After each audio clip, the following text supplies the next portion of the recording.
So I'm not in my room right now. I just want to address that like straight out the jump. I'm staying at a friend's right now, watching their plants. And because of that, I figured I'd take the time in a quieter room to kind of record this YouTube video. Um, this one is going to be incredibly informal, as my other video was. But this has a lot to do with the fact that I'm leaving my college here in Iowa. I go to a small Division 3 college, or I guess I was enrolled at a small Division 3 college in Waverly, Iowa. I'm leaving for a multitude of reasons. A big one of them being that I'm not enjoying what I'm studying anymore. As you can kind of see with my content online and everything like that, I am going to be making the big move and kind of be shifting to try and study film, whether that's at a sociological or at a more mechanistic way of filming, or like I guess a more practical way of study, has yet to be decided, and I don't know where I'm going yet, and so that is all kind of up in the air. But I'm moving home soon, and that's why I'm staying here is because I have packed like 90% of the things I own. Anyway, that being said, um, I am going to talk about every single movie that I have ever watched for school up to this point as an undergrad student. At the college here, I have been an environmental science and secondary education student. I have been making all of my classes have been made so that I can get a teaching license and teach biology with like a specialization within the environmental science world, and that's kind of where I live in. And so a lot of these movies might have that similar theme. That being said, I think a big majority of this has happened from my introduction to film class, which is going to which I'll talk about each of those movies and kind of talk about why those movies were chosen in that class. And then, so yeah, welcome to this very long video and remember, however long you think this video is, just remember that I edit it. Anyway, that being said, let's start. The first movie I'm going to talk about is WALL-E. I didn't actually watch WALL-E because it was assigned to me. We watched WALL-E, me and a group of people watched WALL-E because we were trying to get our environmental sociology professor to watch it, as there seemed to be a lot of themes within environmental sociology that we were talking about quite a bit. And that happened to wrap up with WALL-E, the idea of like mass consumerism kind of making the world uninhabitable, and then where does that leave us as a society except to escape the planet. And WALL-E was a good example of kind of talking about these ideas of mass consumerism and things like that. And so that's like an honorable mention that I'm not going to spend too much time on. But WALL-E as a piece of media is one of my favorite Pixar movies, as I think that not only is it a fun sci-fi space adventure, but it is a really fun movie that kind of talks about romance, and I really love romance. I think I'm a tragic romantic at my core. So that being said, WALL-E has been able to kind of keep a very special place in my heart because of that. Next, I'm going to be talking about the Lorax. I technically didn't watch this for class as much as we watched it during our finals time. Like we didn't need to meet. We have covered all the content and all the tests had been done, and the final was optional anyway. And everyone had a high enough grade in the class that we didn't need to meet, but he has to bring us everyone in during the finals time. So we watched the Lorax instead, which kind of fit. This was for a conservation of natural resources class, which was awesome and amazing. We essentially, the course content in that class is how do you manage natural resources? What are things like, what are these ideas of extinction and blah, blah, blah, blah, blah, and all this other stuff. So that's why we watched it for that class. And the Lorax is great. It's obviously like not objectively not a very good movie, but the performances are very lived in and very real, and the animation is good, and it does kind of stand up. I don't remember what year the Lorax came out, but I imagine that it's not super modern. I wonder. I'm sure it's over 10 years old now, and because of that, it is one of the better Illumination movies. That being said, uh, I remember our professor thought that it was incredibly strange that there was a middle schooler trying to hit on a high schooler, and yeah, the next movie I watched was America Lost Landscape, The Tall Grass Prairie. This was a movie that was, this is a documentary. It came out in I think like 2005. and it talks about how Iowa lost its tall grass prairies. Well, specifically Iowa, because the school that I go to is in Iowa, but it talking about how America really lost all of its tall grass prairies to make room for some farmland, and how modern times have been trying to make up for that.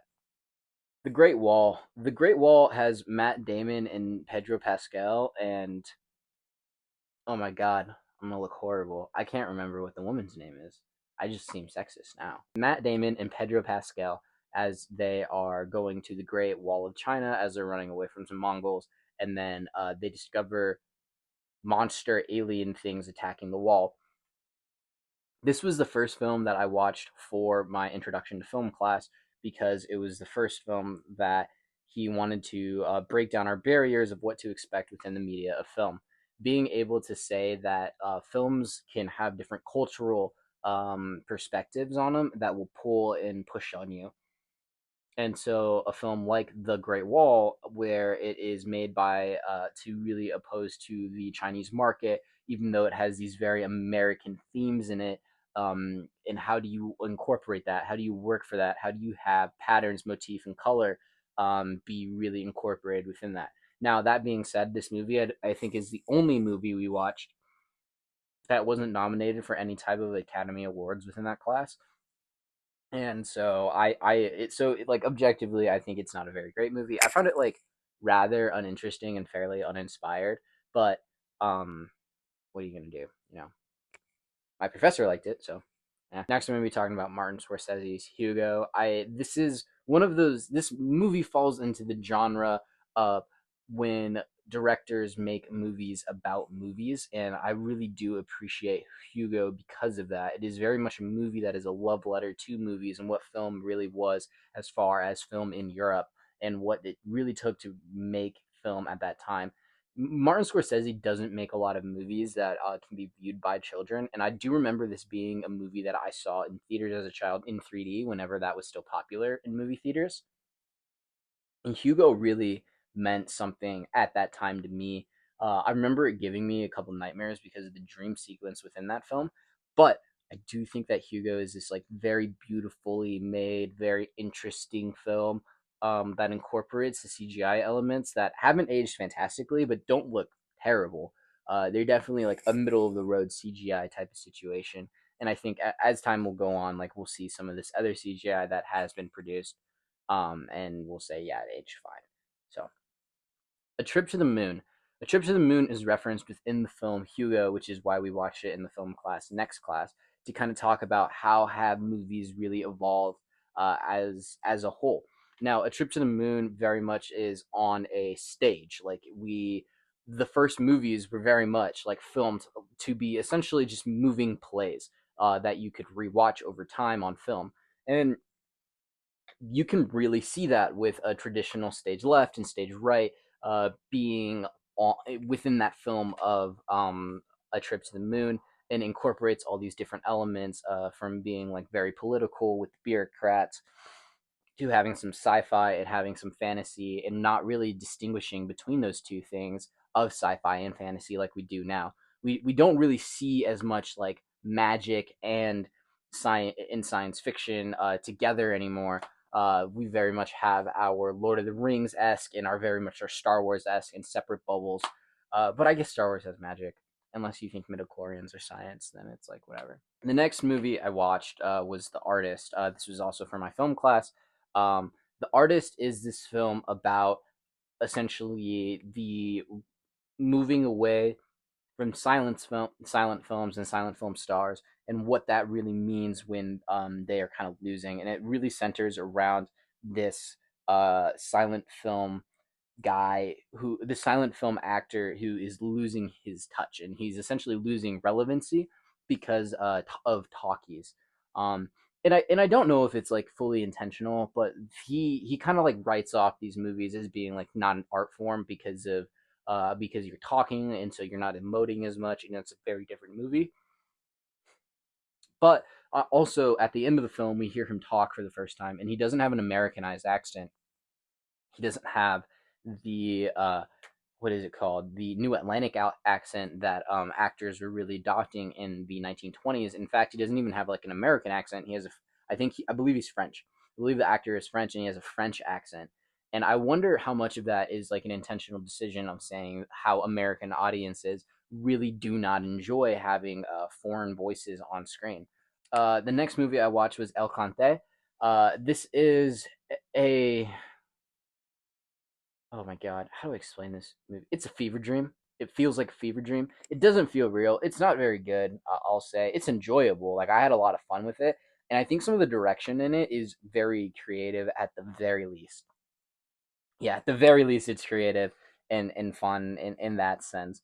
But I will say that El Cante is a movie that I hopefully we'll never watch again. It stars Jennifer Lawrence and Mark Antony, and I watched it because of my Spanish class. I needed like a cultural activity talking about something within the Spanish culture, and I grew up. My mom would play this playlist on CD a lot when she was cleaning the house. And so I have like the songs Aguanile and obviously El Cante ingrained in my brain, meaning it's time to clean the house, and the smell of Fabuloso immediately comes into my nostrils. And so I watched this movie hoping that I would find some reason that this movie was great, and it's not. It's a autobiographical movie that's kind of talking about how the salsa scene evolved out of Nueva York or New York, from New York Ricans and Puerto Rican people, and kind of pulls and it talks about his problems with not only depression but also drug abuse, and um, yeah, and it doesn't say much about those two things. It shows you he's depressed, and it shows you that he is abusing drugs, but it doesn't say much about that. It kind of just says he was a rock star, and that's how rock stars live, you know. Or I guess he was a salsa star, and that's how salsa stars live. But I will 100% say that, like, even though it is supposed to be autobiographical, I think the issue that happens within autobiographical movies is not allowing for the story to get in the way of, like, the person's real life can't get in the way of stories. Movies are supposed to be fiction, and I think that's what's important to remember is that um Jennifer Lawrence's character, her name is she is Poochie, and she's playing this real person. But within the set of the film is that Poochie is the character of Poochie. It is not her as a human, because humans have like deep layers and we kind of change our personalities depending on rooms that we go in. But actors on film can't do that. You can't change who you are as a character unless that's a part of your character. Therefore, when she's playing the Poochie character, not the real person that's Poochie, she's loud, she's obnoxious, she's mean, and she's incredibly sexy. But that doesn't make, like, we're not saying that that person that actually existed was a real person that is loud, that is mean, that is incredibly sexy all of the time.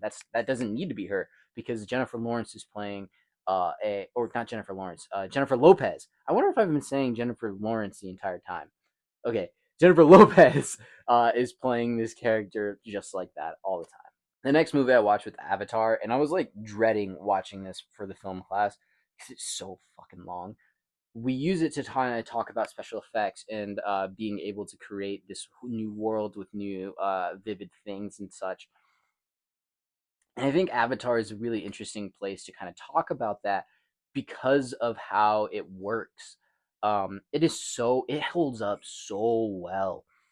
And in a world where now the other two installments also exist, it's hard to imagine that James Cameron always wanted this to be a series. I can't see it. Almost because James, like, in that those movies, like, James Cameron actually, like, there's that term lightning in a bottle. I don't think it's lightning in a bottle as much as it is an entire thunderstorm within this bottle that is crackling, where he touches on um, colonization and white supremacy, and he's talking about all these other issues in a very interesting way. And he's obviously like an environmentalist. I think he's vegan as well, and because of all of those things, like, he captures it so well and neat in this bottle.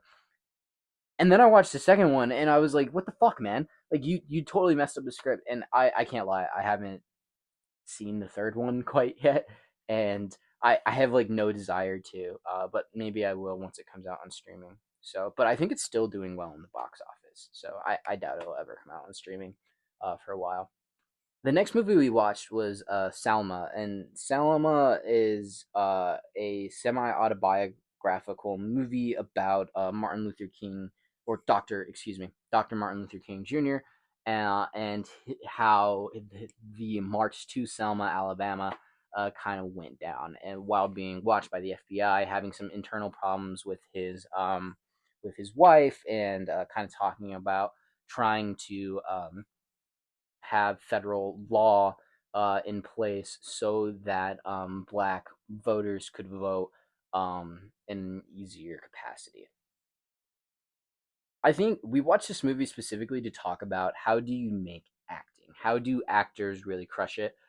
Because the head actor that plays Dr. King is amazing in it, and like he gets it down, and he even has his voice down, and he's like makes it very well. And I think it's always really hard when you're coming into a place where you need to play not only this character but also this mythos with such nuance and with such gravity, right? And he's a British dude, so like he's not actually like super like I don't know how they're getting it down over there in Britain, but I don't think he has like this thing inside of him. Like Dr. King as a black kid in the United States, I think oftentimes we are told as black kids what that guy, he's the guy that like the reason you're here today is because of him. And realistically it's not only because of Dr. King, not saying his like the way that what he did wasn't significant, but it's not just because of him. There was a whole team of people that were also working with him. So Salma is this amazing movie, and it is incredibly violent. This was the third movie this year to make me cry. I can't recommend it enough. I think you should watch it and try and find the actor talking about how he did the voice. I thought it was really interesting how he was able to balance not only the man, the myth of Dr. King, but also was able to talk about Dr. King, or being the person, the soul of Dr. King as well. Okay, Master and Commander. Okay, this I can't describe how much I think this movie is just okay. I think that this movie must have some very much like dad film. You know how there's like film bros? I think this is a film dads. Not film, not like dad movies, but like film dads. Like dads that really are into film, I think like this movie and really wanted it to get kind of the Pirates of the Caribbean thing where we watch like these British officers like swashbuckle. I think we all have like an internal need to swashbuckle. We haven't been on the seven seas for a long time, and that causes our problems. You know, I think a bunch of our problems have been to the fact that piracy has been limited to online and not limited to taking galleon ships. That being said, um, Master and Commander is going to be this film that I thought was a little bit interesting watching everything kind of go down and kind of these motifs and kind of like the pure chaos, but also the pure like silence at times of being on a ship and what that was really like and like what that pain was like. I remember watching some of the behind the scenes stuff after class to see how they made this set, and oh my god, I don't think I understood how hard it was to film, you know, things in the ocean. I Master and Commander does a really good job showing that, and like the tension between the British and the French are really good. I think the reason this didn't take off is because unfortunately, like it's a Hollywood movie and it's made for the Americas, and we don't care. We just don't care about the Napoleonic Wars. Like you know, I know someone's gonna watch this video, and I know exactly who's gonna watch this video and say you need to care about the Napoleonic Wars, and she's gonna be pissed. But whatever. Okay, the next movie I watched was called The Hero. The Hero is from, oh my god, I think it's Angola. No, oh my god, this is gonna bother me. The Hero is this film about this war hero coming back from civil war in Africa, and he kind of talks about the film discusses what happens to the people that are suffering from war. We see this group of orphans that are like constantly struggling. We see this war hero, not yet war hero, who's essentially missing a leg, and the problems that are associated with that. We see these women that have been separated from their children, and these kids that is living with their grandmothers because they've been separated from their mother. And we see like not only that, but also we see like prostitutes and other people of such that are kind of dealing with the internal turmoil and the not internal problems as much as I would like to say the punishment that like civil war does onto a country. Fundamentally, like as a film, it's not great. It's just not great. But as a character piece, I think it's one of those moments where you have to recognize that this was probably made with a lot less of a budget than we're expecting. I wouldn't be shocked if to classify this as an indie film. I can't remember it for the life of me if it is, but it is not made in the United States, not made with Hollywood money. So even if it did have money backing it, it's not the type of money that we would imagine. And so many of the scenes are quiet, and so many of them are like intimate and like harsh and like very gritty, and I think that's intentional. You almost feel like you're walking through these streets in Africa along with the characters and very much living in the world. And it's also hard for me to understand it because it's not only hard for me to understand because it's in another language, but it's hard for me to understand that pool and that humanity aside from the dangers of war. Like I can feel the dangers of war. I've never been to war, but I understand the feeling of the issues and the problems and the things because we get to witness. It's very visible in the United States. The sacrifice that veterans have to make for the essentially for the government, right? So I watched that for this was for an alternative assignment because my educational psychology teacher wanted me to talk about it and as it relates to some other things. So that's why I watched The Hero. It's good. If you can find it, watch it and log in on Letterbox. I don't think it has a lot of reviews. I think there's 15 reviews on Letterbox, and I'm one of them. So if you find it, I watched it through my school's library. So if you find it, watch it. Let me know what you think. The next movie I watched was Mr. Nobody Against Putin. Shout out the Letterbox video store. There's your little plug there. And then like literally the next day, it went up on Amazon Prime. So not really cool, Amazon. Fuck you, Bezos. Mr. Nobody Against Putin was just this really interesting film, and I've kind of talked about it already on this channel, and in the problems with people that are talking about it on Letterbox, in my personal opinion. But also, Mr. Nobody Against Putin is this film that I think just like really embodies the message. Like, what do you do when you can't do anything? You do the best you can, and the sacrifices that come with essentially pushing against a fascist government that is controlling your media. As someone that creates media and someone that is working in education, if you haven't seen it, highly recommend you go watch it. Crouching Tiger, Hidden Dragon was another movie I watched for my film class to kind of talk about editing. The editing in this movie is done by an American guy that was going to NYU at the same time as the director, and he didn't speak Chinese.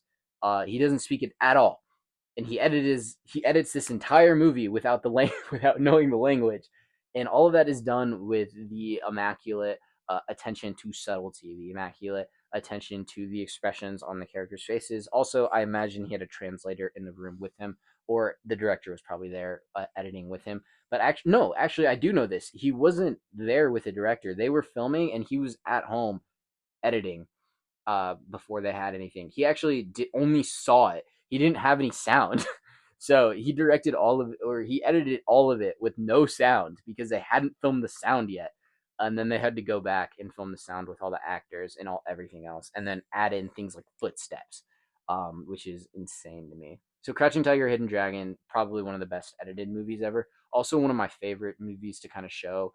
Um, if you need a movie that tests the woman you're with, watch Crouching Tiger, Hidden Dragon, or if you need to test the man you're with, see how they react to cultural differences. I think this is a little bit easier than watching The Great Wall because The Great Wall is just a more digestible film. If you really want a movie to see if the person around you is like culturally tolerant of other cultures, I think Crouching Tiger, Hidden Dragon is what I would throw on to see how they react to things that they're not used to. All right, the next movie I watched was Gravity. We watched Gravity to kind of talk about sound and what does the sound of space sound like. And so a lot of times the sound was going to be the score, or it was going to be anything that Sandra Bullock's character was going to interact with physically. If she was going to touch something, what was it sound like inside her suit? And to me, that makes a lot of sense. I think it's really good. I will say that I don't want to talk too much about this movie because I watched it and then that night had a nightmare about being in space. And so I'm done talking about it. All right. Good job, Sandra Bullock. It was cool. Shout out being in the fetal position. I'm gonna talk about Boyhood. Boyhood has Ethan Hawke in it, my Lord and Savior. All right, my Lord and Savior, Ethan Hawke. Jesus Christ. Not only is he great because he's a fantastic actor, but he also gave us the gold mine that is Maya Hawke making any type of like any type of media. I will consume whatever you make, Maya Hawke. Boyhood, I watched this at my freshman year um, for my college composition class, and the reason we watched Boyhood was to kind of talk about how does the filmmaking process um, in like how does media literacy and growing older really get affected by literature. And essentially watching Boyhood was one of those moments where we kind of talk about what does it mean to grow up, what does it mean to experience life as you get older.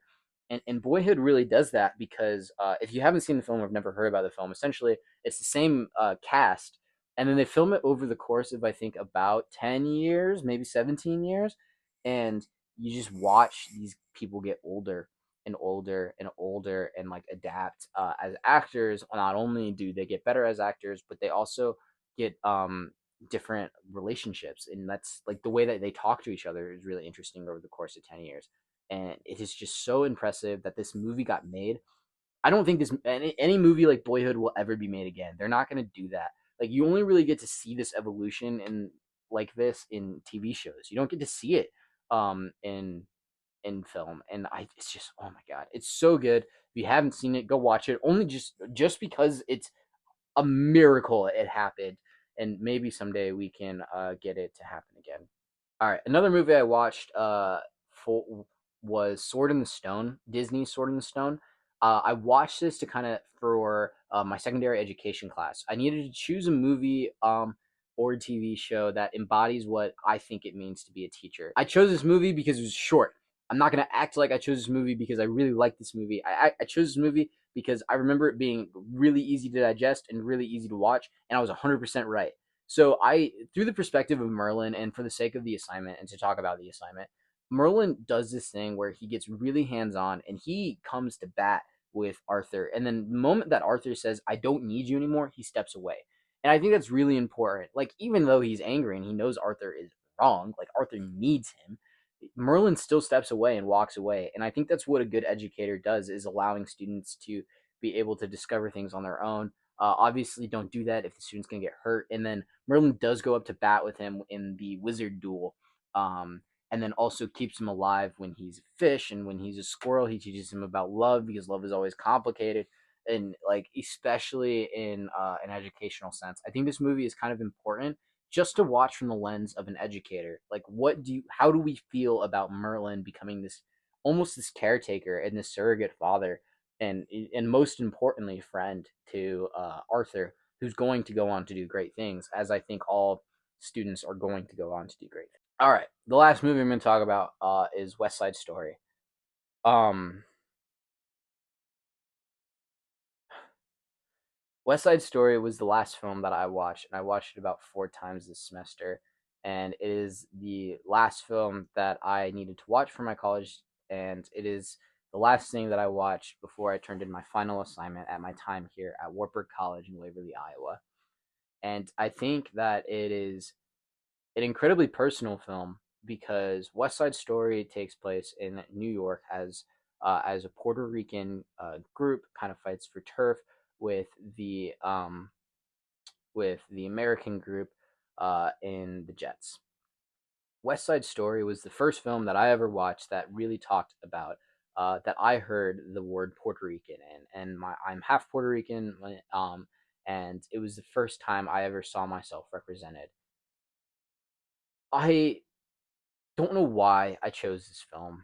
I know I chose the film because I knew it was nominated by the Academy, and it was recommended that we chose something that was nominated in multiple things that the Academy had recognized it for being excellent. But as I kind of chewed on it, I think that this film was something that I chose largely due to the fact that West Side Story is a film that makes me feel seen. It is a film that I relate to heavily. Being in a place where you're not always accepted and you're not always welcomed can feel incredibly scary. But kind of making this found family and kind of trying to pursue those dreams despite that can always feel wonderful. And I think oftentimes we find relationships in the enemy. We find relationships in people and in things that we don't always 100% trust. West Side Story to me is probably the most important film that was ever made because it showed me that not only is there space for you within this world, it is also at your advantage to be yourself in it. The sharks never really change themselves as much as they just go out to represent who they are and what they want to be. And Tony dies trying to defend who he was, and that is incredibly sad. He goes out because of the mistakes that he makes, and I think West Side Story for me, especially being made by Steven Spielberg, it was one of these films that was just gorgeous and beautiful and emotional, and the music hits every single time. And it talks about so much on class, on race, on what does it mean to find family, and what does it mean if that family doesn't have the best interest for you, and what does that mean when you lose it. I think West Side Story is probably one of the greatest stories ever told, and any critiques of West Side Story, I can't deal with. You know, a lot of times people say it happens too quickly. Romeo and Juliet also happens over the span of about 2 or 3 weeks. You know, and if it's a retelling of Romeo and Juliet, I don't know why people take the idea that like falling in love really fast is unrealistic when falling in love is not something that you do as much as it's something that happens to you. And I think we have to allow, especially kids, and especially people, to fall in love quickly because love is a beautiful thing. And you can fall in love with places, you can fall in love with people, you can fall in love with ideas, you can fall in love with aspects of yourself. And that's kind of the hope that I have is being able that people are able to not only see this as like I think a big part of the reason that Tony falls in love with Maria is because of her age and her naivety. Even though like their obviously their age gap is nothing problematic, but he falls in love with the fact that she is this representation of everything he wants to be. She is not only beautiful, but she's also new and intelligent and hardworking and trying to make the right things in this place and trying to make a home in this place. And Tony is trying to do the same thing. Um, yeah, it's kind of all hitting me now that I'm done here and that was the last movie I watched here. And so yeah, but until then, I guess we're all on this journey together and this is my channel so I can make whatever the fuck I want as long as I'm talking about movies. So, that being said, I'll probably have a new video out at some point next month, but this is this month's video. I really hope you enjoyed it. I really hope that you follow me on TikTok, and maybe we'll start posting on Instagram now that I think I've had the confidence. So that's all of my content here today. These are all the films that I watched. If you want to see how I ranked all of them, go follow me on Letterboxd. Not all the movies are logged on Letterboxd, such as The Lorax, Wally, and Boyhood. Thank you so much for watching this video. I know it's a long one of me just talking, but hopefully you just put this on while you're doing the dishes. Bye.